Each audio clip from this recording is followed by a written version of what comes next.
दिलचस्प कहानियों के चैनल पर आपका स्वागत है। बहुत समय पहले की बात है। एक गांव में अर्जुन नाम का एक आदमी रहता था। इस दुनिया में उसका कोई नहीं था। वह गांव में अकेले रहता और वहां के लोगों के खेतों में काम करके अपनी रोजी रोटी कमाता था। वह बहुत मेहनती और बहादुर था, लेकिन फिर भी गांव के लोग उसे तुच्छ समझते थे। वे उसे बेकार मानते और उसका मजाक उड़ाते थे, क्योंकि उसका इस दुनिया में कोई सहारा नहीं था। अर्जुन यह सब चुपचाप सहता और मन ही मन भगवान से प्रार्थना करता कि काश उसका भी कोई अपना होता, जो उसे मां जैसा प्यार देता, रहने के लिए घर देता और एक सच्चा दोस्त बनता। एक दिन अर्जुन जिस किसान के यहाँ काम करता था, उसने अर्जुन से कहा, अर्जुन, इस बार बारिश नहीं हुई, खेती नहीं होगी, और जब खेती नहीं होगी तो काम भी नहीं रहेगा। अब तुम्हें कहीं और काम ढूंढना होगा। यह सुनकर अर्जुन बहुत दुखी हुआ। उसने दूसरे किसानों के पास भी काम मांगा, लेकिन सभी ने यही उत्तर दिया। अब अर्जुन के पास न तो काम था, न ही खाने को कुछ और न ही पैसे। वह सोचने लगा कि अब उसका गुजारा कैसे होगा। गांव के कुछ लड़कों ने अर्जुन की हालत देखकर उसका मजाक उड़ाया। अब तो तू भूख से मर जाएगा, तेरे पास रहने को जगह भी नहीं है। वे जोर जोर से हंसने लगे। अर्जुन बहुत आहत हुआ और वहां से चला गया। चलते चलते रात हो गई और वह जंगल में पहुंच गया। जंगल में अर्जुन को अजीब अजीब आवाजें सुनाई देने लगी, जिससे वह डर गया और भागने लगा। भागते भागते उसे एक गुफा दिखाई दी और वह उसमें जाकर छिप गया।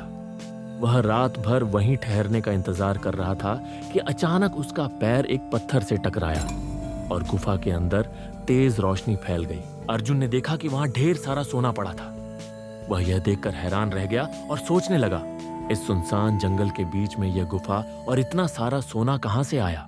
तभी गुफा में एक भारी भरकम आवाज गूंजी, मुझे तुम्हारी खुशबू आ रही है, इंसान बाहर आ जाओ। अर्जुन डरकर चुपचाप एक पत्थर के पीछे छिप गया, लेकिन वह आवाज फिर आई, डरो मत, मैं इंसानों को नहीं खाता, मैं केवल जानवरों का भोजन करता हूं। अर्जुन को थोड़ी हिम्मत आई और वह बाहर निकलकर उस राक्षस से मिला। उसने राक्षस से पूछा, तुम यहां क्यों रहते हो और तुम्हारे पास इतना सोना कैसे आया। राक्षस ने गहरी सांस ली और अर्जुन को अपनी कहानी सुनाई।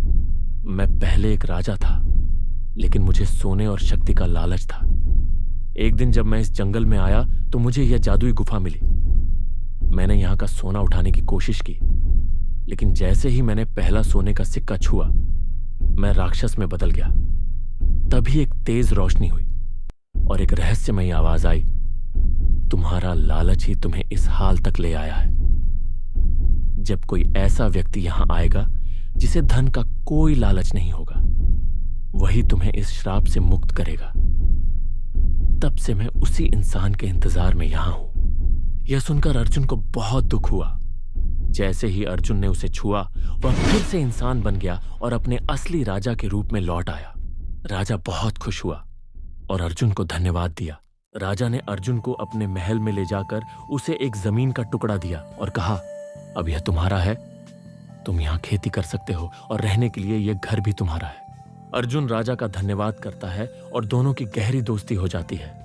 अर्जुन खेती करने लगा और उसकी फसल बहुत अच्छी हुई। यह खबर पूरे गांव में फैल गई। कुछ गांव वाले खुश हुए तो कुछ जलने लगे, लेकिन अब अर्जुन को इन बातों से कोई फर्क नहीं पड़ता था। एक दिन राजा ने अर्जुन से कहा, तुमसे अच्छा पति मेरी बहन को नहीं मिल सकता, और उसने अपनी बहन का विवाह अर्जुन से करवा दिया। अर्जुन बहुत खुश था। समय बीता। अर्जुन और उसकी पत्नी को एक बेटा हुआ। पूरा राज्य खुशी से झूम उठा, लेकिन यह खुशी ज्यादा दिनों तक नहीं रही। अर्जुन का बेटा कुछ ही पलों में राक्षस में बदल गया। अर्जुन यह देखकर घबरा गया और राजा के पास दौड़ा। राजा ने मुस्कुराते हुए कहा, मुझे जो श्राप मिला था वह पूरी तरह से तभी समाप्त होगा जब मेरी बहन की शादी उसी व्यक्ति से होगी जिसने मुझे श्राप से मुक्त किया।